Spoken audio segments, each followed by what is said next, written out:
Magandang araw mga kabalat! This is the day that the Lord has made. We will rejoice and be glad in it. Hello, ako po si Miss Shanna and I'm proud to be Nakarin.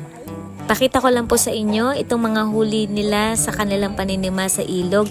Talagang masasabi mo na lamang na maging madiskarte at masipag ka lang sa buhay ay hindi ka magugutom dito sa probinsya. Samahan nyo nga po pala kami pumunta sa tanimang gulay ng aking nanay para makakuha tayo ng mga pwedeng kuning mga gulay.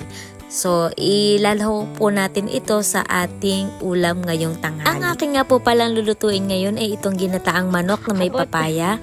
Tapos ay yung mga siling nakuha namin ay gagawin nating chili garlic.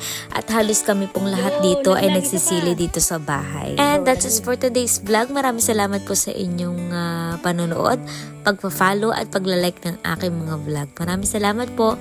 And paki-follow na rin po ng FB account ng aking kapatid, Jenny Libaw. And yun lang po.